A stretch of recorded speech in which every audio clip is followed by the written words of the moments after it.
Mag-alas 11 na nga po ng gabit, bigla nga po nagutom si Dayan. Bigla niya nga po naalala na meron nga po siyang biniling butter coconut. At yun na nga lang po yung kanyang kinain. At yay, ilang saglit na nga lang, birthday ko na. Kaya di ayun nga, sasalubungan niya sana namin dalawa ni Dayan. Ang kaso nga lang, hindi niya na nga po kaya yung anto. Sige nga ka, kumuuna na nga po siyang matulog. At may plano nga din kasi ko para sa kanya Ay. Ang pinakahihintay ko, sumapit na nga po yung alas 12. March 21 na. Ang ibig sabihin, birthday ko na. At doon na nga din po nagtatapos yung aking 20s era. At hello naman sa mga 30.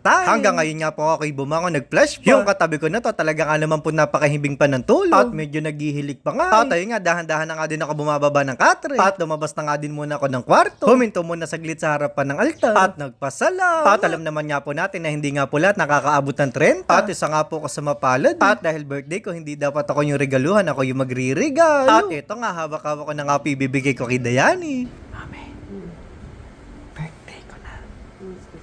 Birthday ko na. Ha?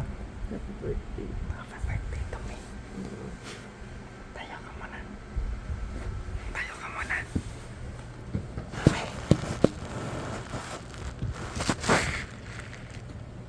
Tayo ka muna. I-storboyin muna natin yung pagtulog ng Dayani kasi birthday ko na.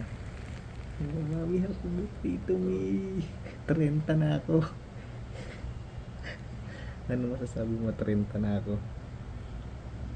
Masaya ka kasi nakaabot ako ng 30. Ano? Happy ka? Dahil 30 na ako yung may regalo sa'yo. O may ibibigay sa'yo. Baliktad. Hindi, tara. Ibibigay ako sa'yo. Pikit mo muna. Pero bago yan, ano i-wish mo muna sa akin? Maging malusog ka palagi. Tapos wala ka sa ako kumain. Mabasa mo uling kain. Wala na, sige na. Ito na.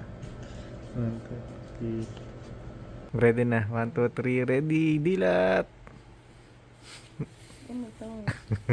Paksan mo. Dahil birthday ko, ako yung may ibibigay sa'yo.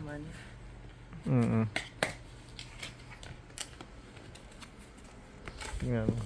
Ang ganda na nalagyan. Ano ba to? Basa mo. Dahil lang. Nakita mo, ang ganda. Wow! Nakita mo.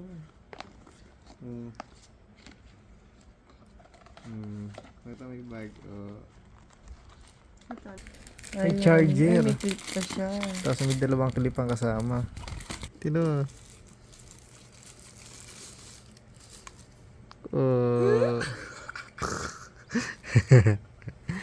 Rechargeable ba to? Oo. Kahit nasa May. biyahe. Ang ganda yan, ano? Hindi na kailangan pag ginamit nakasaksak, ano?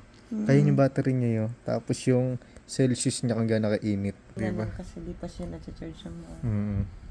Ganun kahit, ba, bigla ang lakad tayo, di pa ako nagsusukay ng maayos. Ito lang Pwede mo katapat dalhin ko. yan. Birthday ko pero siya yung napasaya ko. Thank you.